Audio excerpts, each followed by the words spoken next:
So for just over $100 and a trip to IKEA, we were able to transform this cluttered pantry nook into a super tidy and functional space.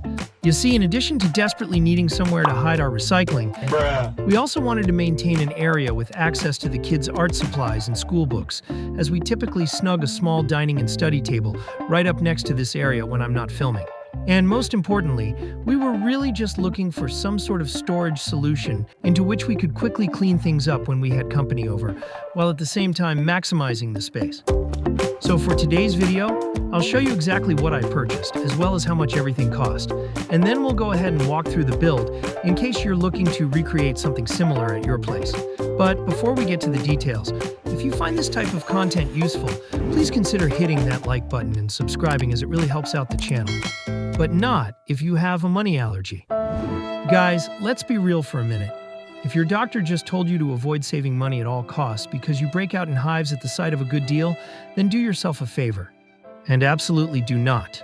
I repeat, do not hit that subscribe button. Okay, so what we have on the wall are a couple of IKEA's LACK floating shelves, and down here in the lower left corner is the 37-inch version of their TROFAST storage solution.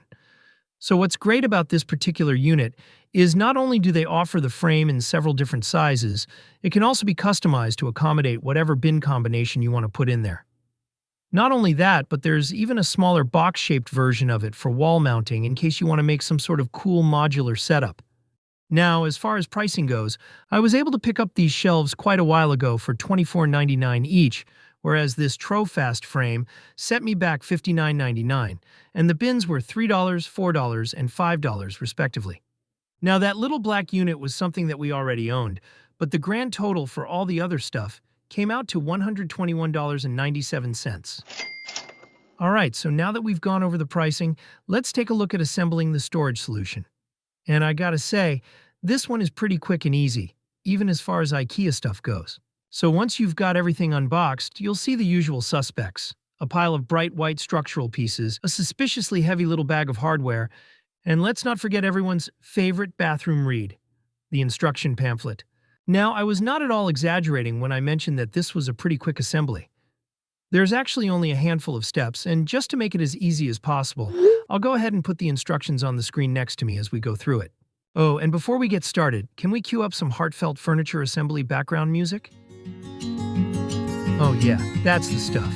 Okay, as you can see in the bottom left corner of the screen, all that's required for this first step is to gently hammer 6 of these little wooden dowels into this longer piece that will eventually become the side of the frame. With all of them in there, you can then position the 2 lateral pieces atop your 6 newly created connection points. You'll notice one of them is offset by a few inches, so just be sure to get it placed within the correct hole pattern, and you should be all good. Step 2 is just about as easy and requires that we add 4 more dowels in order to attach these 2 cosmetic pieces to either end. As you do this step, just be sure that you have each of these 4 pieces facing the correct direction, as you don't want this wooden strip visible on the outside of your completed unit. Okay, so with those in there, we can throw another 6 dowels into the top and then attach the other side of the frame, just like we did on the first side. And with all 4 panels connected, we're ready for step 4, which involves screwing down 6 of these Allen-headed wood screws. Now, sinking what will eventually be 12 of these guys by hand with their provided L-wrench seemed like a lot of work. And even though I didn't have the exact bit for my drill, I was able to get by using a similar sized star bit like you see here. Now, while you can definitely save a ton of time using a power drill for this, do be sure to have things on a low enough setting that you don't cam out and strip the screw head, as I feel like some of the IKEA hardware I've worked on in the past has been pretty soft. So with those 6 screws in there, for our next step, we'll be following the eternal advice of the great Missy Elliott. While we put that thing down, flip it and reverse it. Okay. So once you've got it flipped upside down, you can go ahead and drill the next 6 screws into this opposite side, just like we did before. And with those all sunk, it's time to stand this thing up and get on with the 6th step, which is screwing in these nice side rails for our bins. Now, these will get placed depending on your specific configuration, but just to save myself some time, I went ahead and put a little piece of tape onto each of the sets of holes that would need to hold one of the side rails. For From there, all there was left to do was to screw in all 6 side rails and slide in our bins, which then brings us to the final step, which is anchoring this storage solution to the wall with the provided brackets and hardware. Now, I don't actually have this part on camera, but I'd highly recommend you do this, especially if you're like me and have small children in the house that like to climb things. Alright, so with that in place, let's talk about these shelves.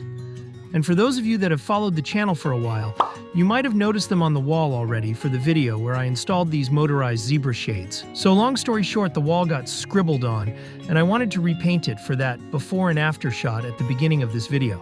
So I ended up taking them down to refinish the wall, but then did not record myself putting them back up. Sorry for that. But if you take a look at these instructions here, they basically consist of a sturdy metal bracket onto which you can seamlessly slide the lightweight body to create that understated minimalist look. The only advice I have with these is to get yourself a level so you can make sure they're straight before drilling, and then also to drive them into the stud as opposed to using wall anchors, especially if you're going to be putting any considerable amount of weight on them. And whenever you're drilling into the wall, use a good stud finder to make sure that you're not hitting any electrical or plumbing. And I'll go ahead and link a tips and tricks video I made in the corner here in case you need any help with that. Okay, so that's it for this one. And if you've made it this far, please consider hitting that like button and subscribing, as it really helps out the channel. And hopefully I'll see you next time. Thanks.